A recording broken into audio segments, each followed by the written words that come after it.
Bienvenue dans notre série de vidéos sur la maintenance et l'usage du H350. Dans cette vidéo, nous examinons l'assistant de nettoyage pour la maintenance post-fabrication.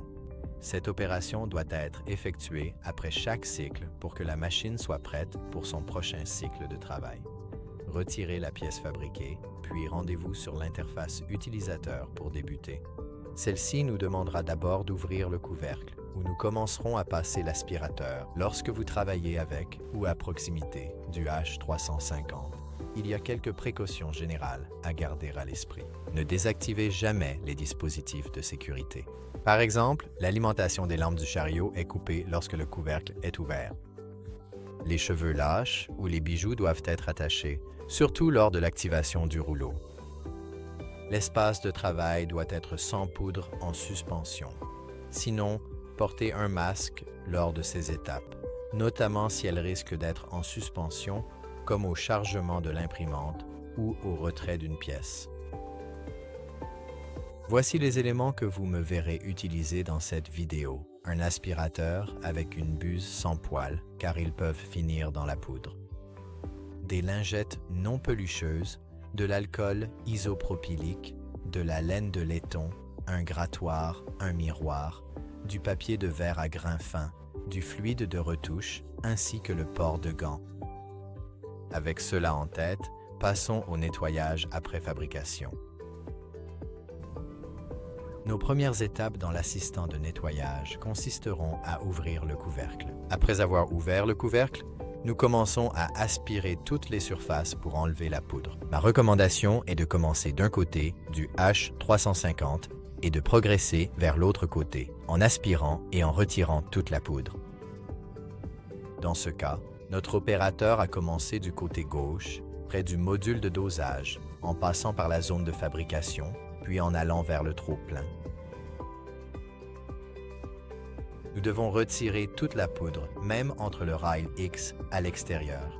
Dans toutes ces zones, il est absolument impératif d'enlever toute la poudre de la zone de fabrication.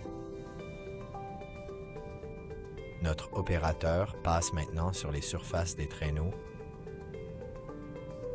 dans tous les recoins et espaces visibles. Il est important et souvent négligé d'aspirer à l'intérieur des bouches d'aération. Ces zones attirent beaucoup de poudre qui peut s'accumuler dans ces trous. Veillez également à nettoyer la face supérieure du couvercle, car de la poudre peut s'y accumuler.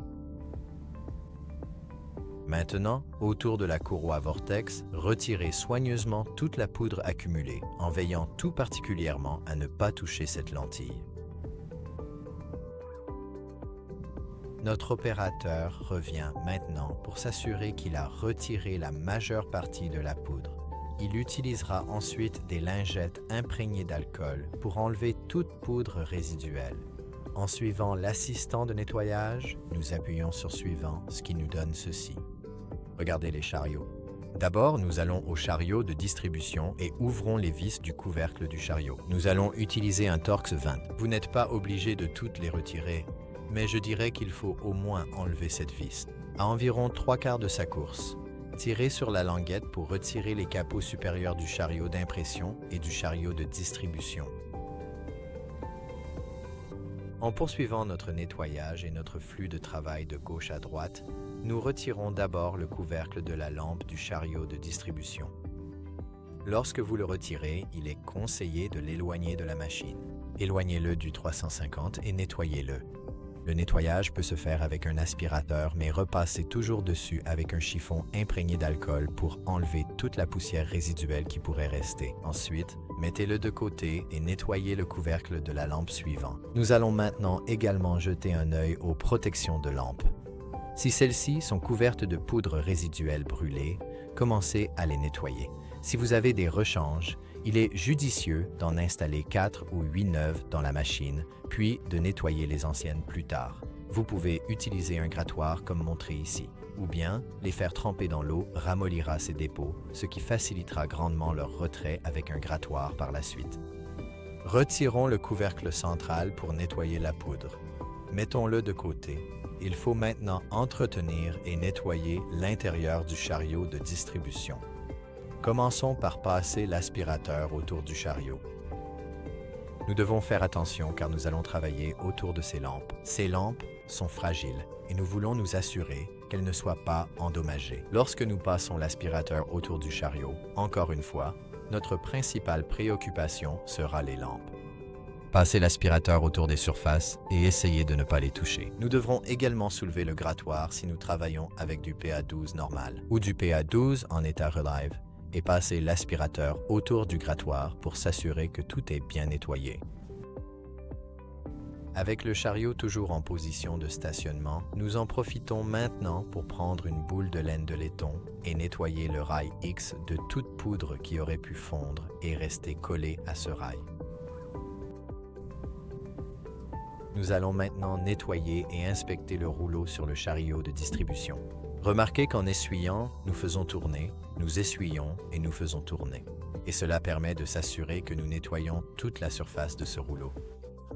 Nous vérifions s'il y a de la poudre fondue collée à la surface, ainsi que des rayures ou stries qui pourraient piéger la poudre et la traîner sur nos pièces. Nous devons maintenant nettoyer les lampes. Dans les instructions précédentes, le nettoyage des lampes se faisait en les allumant et en les éteignant, selon un certain nombre de séquences. Nous procédons maintenant différemment, ce qui garantit qu'il n'y a pas d'accumulation de poudre ni de carbone qui pourrait affecter notre fabrication par la suite. Ce que nous devons faire, c'est, avec une lingette imprégnée d'alcool, passer délicatement et soigneusement nos doigts sur la face inférieure de ces lampes. Vous devriez avoir un peu de suie sur le doigt après avoir fait cela. Poursuivez ce processus sur le chariot d'impression. Avec un chiffon imbibé d'IPA, nous voulons passer sur toutes les surfaces et enlever toute la poudre restante que vous pourriez avoir dans la chambre de fabrication. Encore une fois, cela inclut toutes les surfaces du fond et n'oubliez pas de lever les yeux et de nettoyer les surfaces du couvercle que vous auriez pu manquer.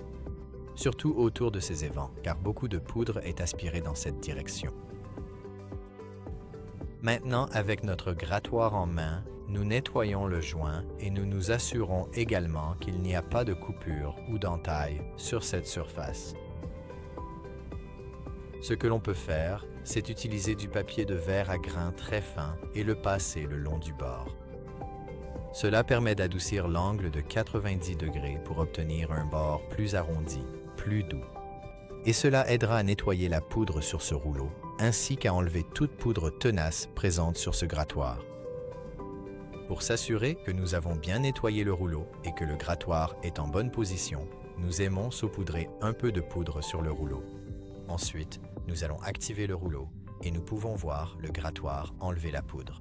Cela garantit que notre nettoyage et notre remontage ont été effectués correctement. Nous appuyons sur « Suivant » dans l'assistant de nettoyage et il nous demandera de fermer le couvercle pour permettre au chariot de se déplacer. Nous ne devons jamais déplacer les chariots manuellement, car ils se placeront toujours correctement lorsque la machine effectue ses mouvements. La raison pour laquelle nous ne voulons pas déplacer ces chariots manuellement est que cela exerce une charge latérale supplémentaire et pourrait causer des problèmes de positionnement lors des prochaines fabrications. Donc, une fois que les chariots se sont déplacés vers l'intérieur de la zone de fabrication, nous ouvrons le couvercle et commençons à retirer la poudre des surfaces. Dans ce cas, l'opérateur a commencé du côté gauche, là où le chariot était stationné. Ensuite, nous passons à la zone du piston. Assurez-vous de nettoyer toute la poudre dans la zone du piston, car si nous ne le faisons pas, cela peut entraîner l'accumulation de poudre dans les joints. Notre opérateur se rend maintenant du côté droit, dans la zone de nettoyage du chariot d'impression. Veillez à retirer la poudre entre le rail et la zone de fabrication avec la laine de laiton que nous avons utilisée auparavant. Nous nettoyons maintenant la surface de ces rails X qui étaient occupés par les lattes. En poursuivant avec l'assistant de nettoyage, il nous amène maintenant à nettoyer les buses d'aspiration. Pour cela, nous allons utiliser un liquide de rinçage. Nous allons en injecter une petite quantité dans l'ouverture de chacune des buses. Nous appliquerons également du liquide de rinçage autour des surfaces de ces mécanismes de nettoyage. Cela garantit une surface propre ainsi qu'un meilleur fonctionnement du mécanisme. Nous pouvons maintenant placer une serviette sur le dessus de ces 3 buses. Celle-ci devrait aspirer la serviette et s'il y a une aspiration correcte vers les bons endroits, nous pourrons voir cette fente tirer une partie de ce chiffon ou de cette serviette en papier vers l'intérieur. Nous continuons maintenant à nettoyer toutes les surfaces autour avec ce chiffon en veillant à bien nettoyer les surfaces des buses. En appuyant sur le bouton suivant de l'assistant de nettoyage, nous passons à l'inspection de la caméra optique. En ouvrant le couvercle, nous prendrons une lampe pour inspecter cette cloche à vortex. Si nous voyons de la poudre s'accumuler, il pourrait être nécessaire d'utiliser l'aspirateur ou de l'air comprimé en bombe. Ce à quoi nous prêtons vraiment attention, c'est à la surface de cette lentille. Vous ne voulez pas qu'il y ait de débris, de poudre ou de poussière qui y adhèrent. Poursuivre le nettoyage nous amène maintenant sous le chariot d'impression. Nous devons être prudents dans cette zone car nous allons nettoyer autour des buses d'impression. Pour commencer, il faut d'abord déplacer le chariot et le piston afin de dégager l'accès à cette zone. Nous allons d'abord descendre le piston à mi-course environ et placer un miroir sur sa surface. Lors du nettoyage des têtes d'impression, il est extrêmement important d'être prudent autour des buses. Nous ne touchons pas les buses, seulement la plaque de buse en acier inoxydable qui les entoure. Assurez-vous d'utiliser un chiffon non pelucheux et de l'alcool isopropylique lors de ces opérations. Certains de ces articles se trouvent dans le kit d'accessoires fourni avec l'imprimante. Ensuite, nous refermons le couvercle et nous demandons au chariot d'impression de se déplacer au centre de la zone de fabrication. Puis, si vous êtes droitier, déplacez le chariot de 100 mm supplémentaires vers la gauche. Cela nous permettra d'accéder par le côté droit. Si vous êtes gaucher, vous voudrez probablement déplacer le chariot vers la droite, de 100 mm afin que vous puissiez accéder aux surfaces inférieures par le côté gauche. Après avoir nettoyé le dessous du chariot d'impression, nous refermons le couvercle et ramenons le chariot d'impression à l'aide de l'interface utilisateur à sa position de stationnement. Nous allons maintenant rouvrir le couvercle et placer les protections de lampe sur le distributeur et sur le chariot d'impression. Après avoir remis les capots de lampe et le capot du chariot sur le chariot, nous resserrons les 3 vis T20 pour fixer ces capots sur les chariots. Nous terminons la maintenance post-production en plaçant une feuille de papier sur notre surface de construction avec le piston en haut de sa course. Et nous imprimons quelques images de test complètes pour vérifier l'état des buses. Le processus est maintenant terminé et l'imprimante est prête à imprimer à nouveau. Merci de votre patience et d'avoir regardé cette vidéo. Dans les prochaines vidéos, j'y analyserai en détail les images de test complètes ainsi que le nettoyage des têtes et si nécessaire, le nettoyage des buses. Merci encore et bonne impression.